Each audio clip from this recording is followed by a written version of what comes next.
So first of all, thank you very much for having my partners and I here today. We really appreciate your time. We know that all of you have many things to be doing, and we will try to use your time honorably here and efficiently. First of all, I should say that as indicated, I have a broad-based practice. I'm in our New York office. My practice covers everything from products liability to white-collar criminal defense to securities litigation. In the last few years, I have worked extensively in the pharmaceuticals industry with consumer products companies, with retail brokerage companies, and a number of other industries, but those have been the principal ones. I would say perhaps more pharmaceuticals and consumer products companies than any others. We see our job on the products liability side, and as I think you've heard, we have a very large and well-known products liability defense practice, and we see our job as making our clients, our corporate clients, the least attractive defendants possible. And as I'll speak to you in a few moments, the tort business in the U.S. is a huge one. It's a growing one. There are many targets to select from, and the way we see it, we want our clients to be the last place that plaintiffs think about suing, no matter what has happened in the press, no matter what has happened in your corporations. We want to keep those lawsuits not in the tens of thousands or even the hundreds, but down to a few or none. And if in fact you are sued in our country, we want to make the process of obtaining a settlement or a judgment from you very difficult, so that when plaintiffs are picking their targets, they'll say, I'm not going to choose that corporation again because litigating against them is just too hard. And let me be clear before I start, that doesn't mean we think you should be necessarily trying a lot of cases. We're not looking to take you to trial. We're looking to avoid trial in the pretrial phases that Mr. Goldstein was just speaking about. We have a lot of mechanisms and strategies to do that. We want to avoid trial, but if we have to go to trial, we're prepared to do so, and our firm's reputation and its trial experience will make that experience a very concerning thing for your opponents, for the plaintiff's bar. And so to that extent, let me go through with you a little bit about the tort system and what we do on the way leading up to trial. Now, as you'll see, if you take a look at the first slide, the tort system in the U.S. is a significant part of our national economy. It's about 2% of the U.S. GDP. Since 1950, tort costs have grown faster than our GDP by an average of approximately 2%.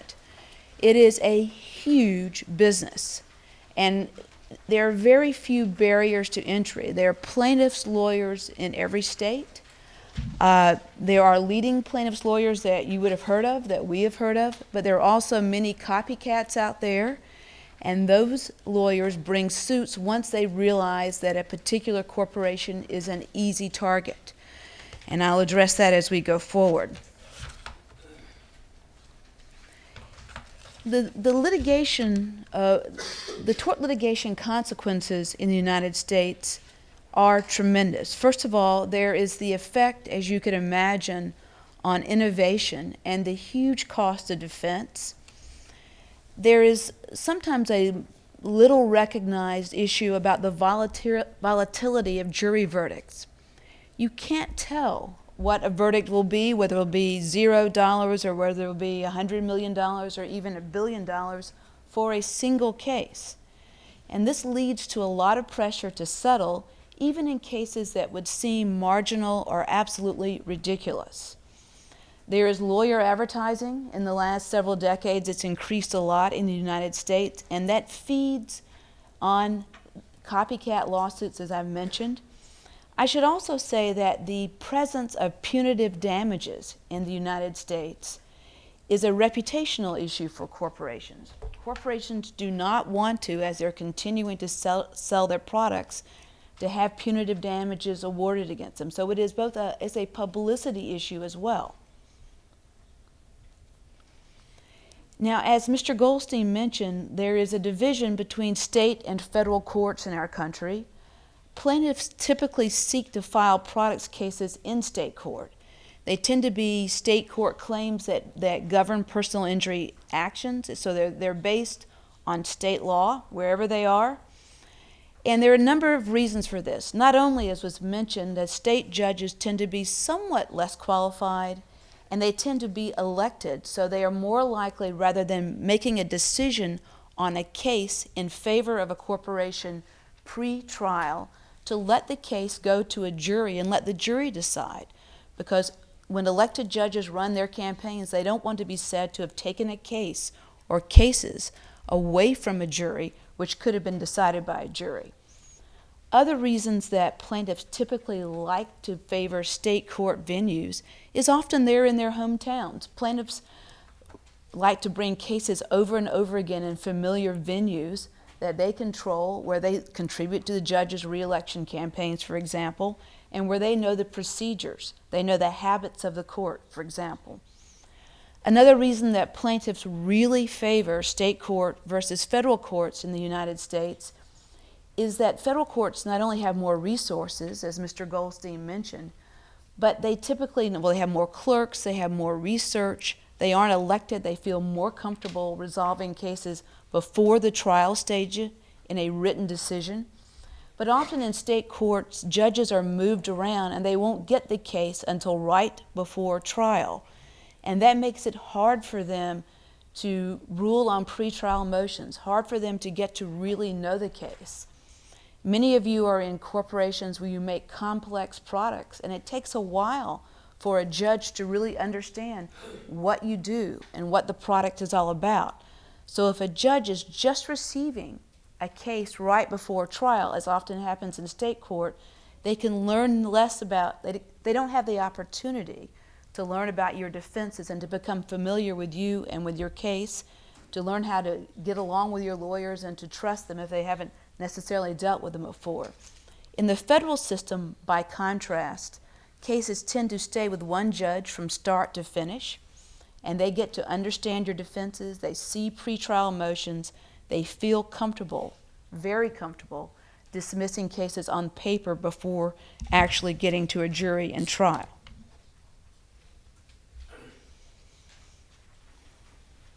Now, in terms of the targets of products liability claims, in our country, they know no bounds.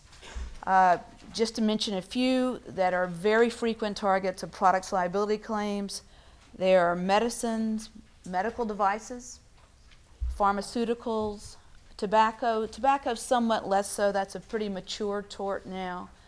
Chemicals, asbestos. We thought asbestos was going to be a dying area of the law because asbestos is not made and manufactured anymore. Many of the asbestos companies have gone bankrupt, but now there's a second generation of asbestos torts, often in consumer products such as talcum powder, often in products where they were not a known ingredient where the accusation is made, but that area of tort liability is alive and well and growing. Obviously, you know about automobiles, food, technological devices.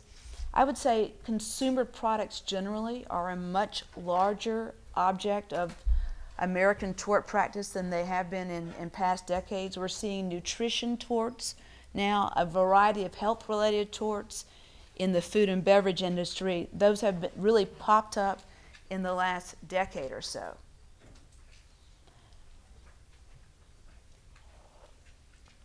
Now, if you look at the chart here of types of products liability actions, if you look at the bottom left, Attorney General actions, that is the only type we have listed here that is actually government-driven. And those are actions that are brought under state fraud and consumer protection statutes by the Attorney General. I should mention here, which is not on your slide, that increasingly there is a type of lawsuit called a qui tam lawsuit, which is brought by a private party under seal. That is, the allegations are not made public. They're made public only after the government joins or after the government has made a decision whether to join.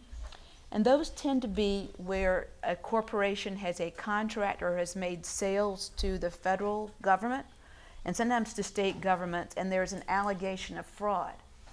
I only mention that in the context of products liability because although many of the theories, or mainly the theories, for qui tam actions are fraud in sales to the federal government of the United States, those cases tend to these days often contain products claims that the products sold to the government were not what they purported to be, that they were misrepresented, that they were oversold for uses broader than what they were really manufactured for.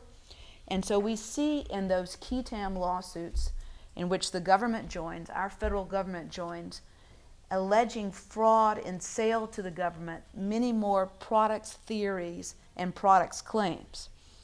In addition to that, there are a number of different types of lawsuits brought in the U.S. by private parties in the products area. You've heard Mr. Goldstein mention class actions. We'll talk a little bit about that as the day goes on. But there are also individual actions, individual personal injury actions, which can be anywhere between a claim for $500 to a claim that goes into the millions and billions of dollars for one personal injury. Often the compensatory part of an individual action is dwarfed by the punitive claim in the action. And to that extent, you can have a claim for where the compensation would be, say, $10 million, where the punitive portion of the claim or the judgment or the jury verdict will be many, many times larger than that. There are some constitutional constraints on the size of a punitives claim, but they still permit a punitives award of several times what the actual compensation amount is. There are third-party payer claims. Those are insurance-driven claims.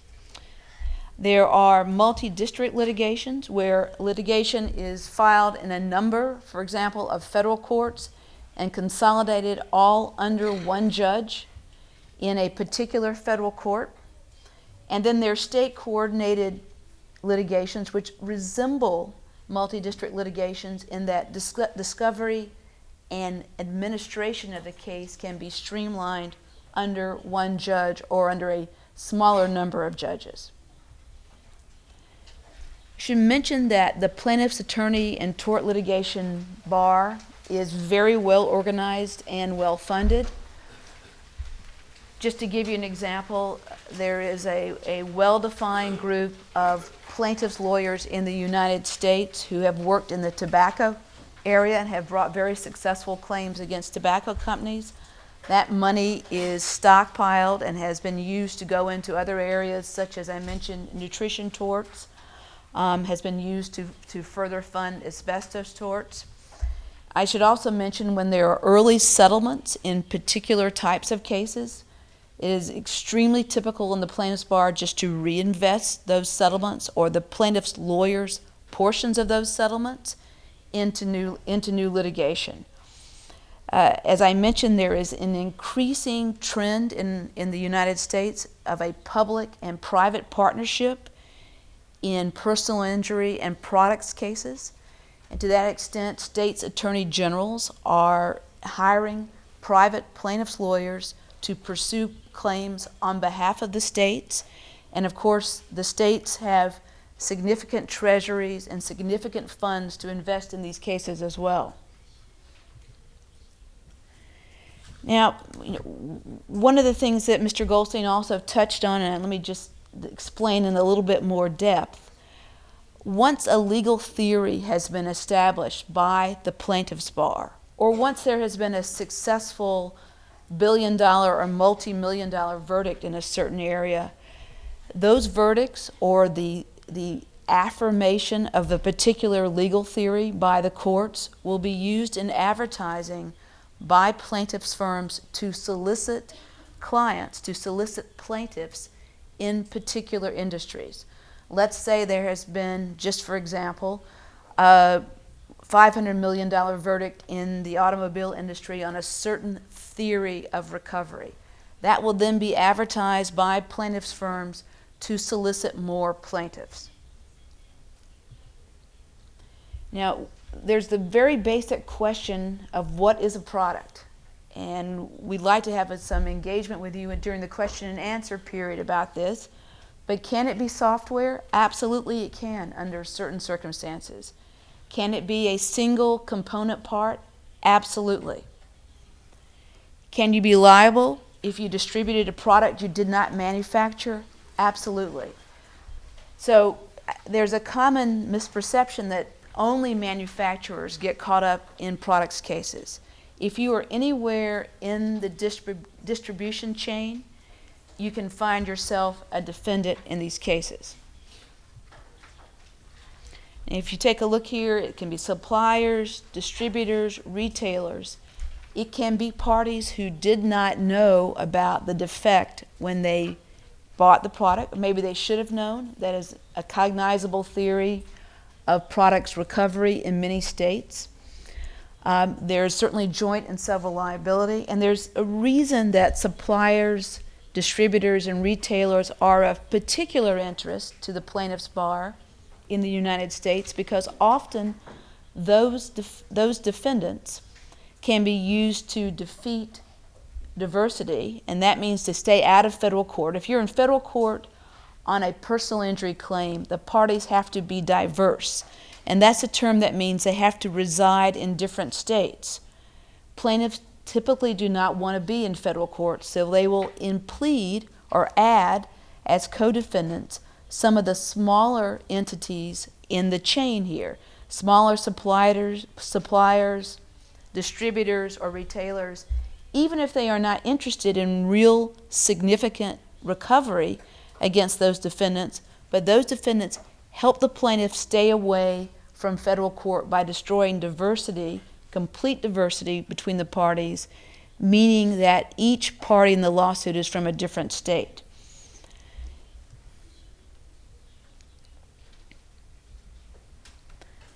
Now, let me just tell you very, very briefly about some of the examples of non-manufacturer liability. And again, these are just examples. There's currently a case in New York, in the Eastern District of New York, which is one of the federal courts in New York City. It's a putative class action alleging that Amazon negligently allowed third-party sellers to sell weight loss supplements that can contain a dangerous and prohibited ingredient. Now, there's a motion to dismiss pending, so the case could potentially go away. But there is a theory that says even though Amazon didn't make the weight loss supplement, it wasn't part of the manufacturing in any respect. No one contests that they're still liable for the dangerous distribution of this third-party seller. This is not an unusual theory at all in the United States. Now, I think we've mentioned, and we can talk about this a bit more later today if you like, about how it actually works in actuality.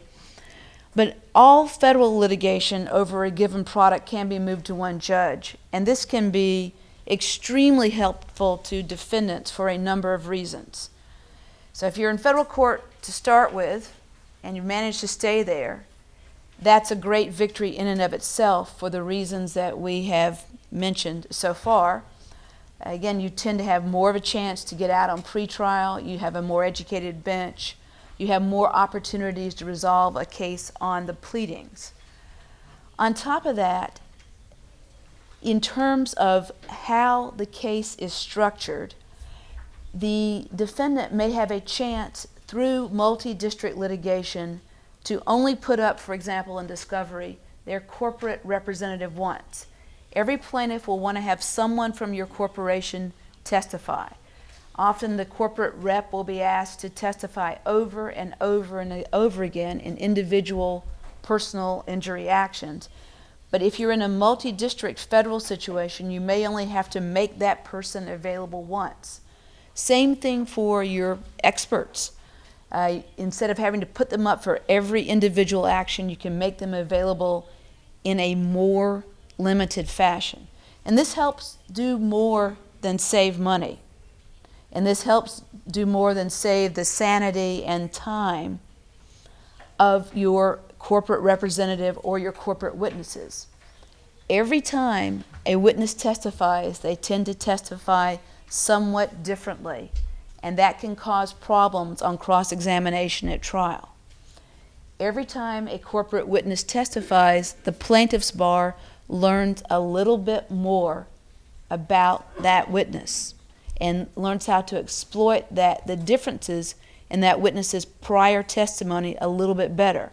So it makes a lot of sense to be in a situation, such as in multi-district litigation, where you can consolidate that discovery, not just to save money, but to make sure that the differences in the testimony and the expertise obtained by the plaintiffs in seeing a witness over and over again is not exploited. There's also a chance for more control by the defendant in multi-district litigation because they have some leverage in helping the court determine who is going to be the lead counsel among plaintiffs' counsel. Defendants will have some input. I don't want to overstate that, but they will have some input in that, and that can be an effective tool as well. Now, when you have multi-district litigation, and that is federal court litigation which is consolidated in front of one judge, it's not a class action, so you're not having just a one class representative. You are consolidating for purposes of the control of the cases numerous personal injury actions. It could be 100, it could be 1,000, it could be 10,000. It could be 10,000 separate cases alleging that your company's product has harmed each of those people. And one way these cases are managed is to pick representative cases out of that 100 or 1,000 or 10,000, however many it is, that will be tried first to try and ascertain an appropriate value for those cases. Typically what happens is the plaintiffs will pick a few of their best cases, and the defendants will put forward a few of their cases they think they have the best chance for a defense verdict. And that group of cases will be tried first. And whatever the resolution of those cases, whether it's a settlement, whether it's a jury verdict, that will help both plaintiff and defendant determine what an appropriate settlement or resolution value is for all the remaining cases. This can be a cost-saving mechanism. It's also a more orderly manner of treating cases, and it allows corporations not to be defending simultaneous trials in jurisdictions around the United States. You don't want to have 20 or 30 trials going on at one time. It's better to have one at a time and ones that you had some ability to choose which ones go first.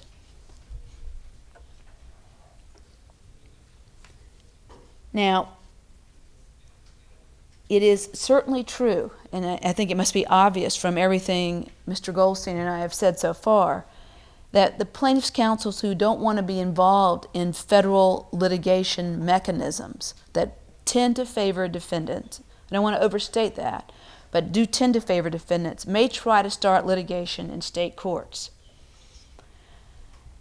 And let me just say before I go on that there are a number of procedural mechanisms that even when plaintiffs bring a case in state court, you can sometimes remove that case to federal court if you have complete diversity. We have had experience in a variety of ways when plaintiffs have brought cases in state court that we believe didn't belong there. We have litigated very aggressively and successfully to get those cases in federal court. It is also possible when you have state court proceedings and you can't successfully get cases into federal court, but you're stuck in state court, you can still make an effort to coordinate state discovery with the MDL or without it. So if you find yourself stuck in state court, you can make attempts as well there to not subject your corporate witnesses to single depositions in every case. There are possibilities of informal coordination in state court that are somewhat similar, usually cruder, but somewhat similar to the coordination you can get in an MDL. And there's sometimes abilities to coordinate state court discovery with the MDL together, to get the MDL judge to work with the state court. So you're proceeding, when you have hundreds and thousands of products cases, in a more orderly fashion. It makes for more orderly trial, it makes for more orderly discovery, and it tends to help you facilitate more orderly settlement as well. Now, I think it goes without saying, but let me emphasize that state courts are typically much more aggressive about trials than federal court. State courts typically don't want to resolve cases pre-trial on paper. They typically are not equipped to do so, as we've said. And with respect to that, you'll find yourself proceeding to trial much more quickly. And a number of states that are viewed as particularly friendly plaintiffs' forums, whether it's Madison County, Illinois, as was just mentioned, Philadelphia, California, the New York tort system, New York City tort system, are extremely aggressive with trials. And if in the personal injury context, if the plaintiff is older or suffering a particularly egregious life-threatening injury, you will find yourself from time to time in certain states with accelerated trials, where you'll find yourself in trial in a personal injury case in 3 or 4 months after the case is filed, which is an extraordinarily quick time in the United States for a case to proceed to trial. That means discovery is done and you're in trial, 3 to 4 months after filing. Very, very aggressive schedule. You'll see that in state court much more than federal court, and you only see it in selective states. For example,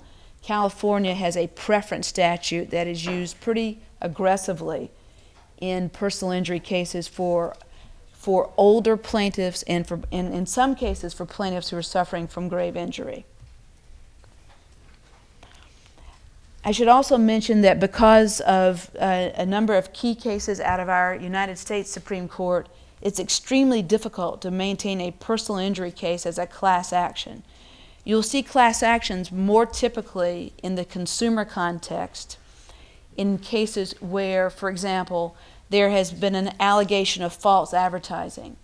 Your corporation advertises your product in a certain way, and that advertising goes out to the entire public. Well, that is a common issue that makes sense for a class action. Everybody sees the same information and the same claim for your product and advertising. That makes sense to put into a class action because each plaintiff has the same injury, has the same receipt of information, whatever that advertising was. By contrast, personal injuries, as Mr. Goldstein mentioned, are very different. Each person has a different reaction to an alleged faulty product. One could be injured more or less. One person could be already sick from other things. One person is older or younger or has a different state of health.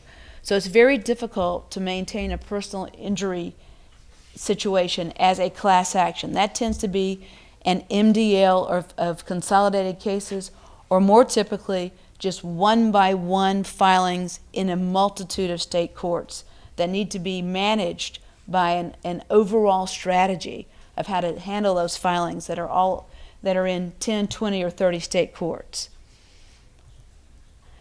I think you know this, and I'm sure you've heard many people say, foreign companies are not at all immune in our courts.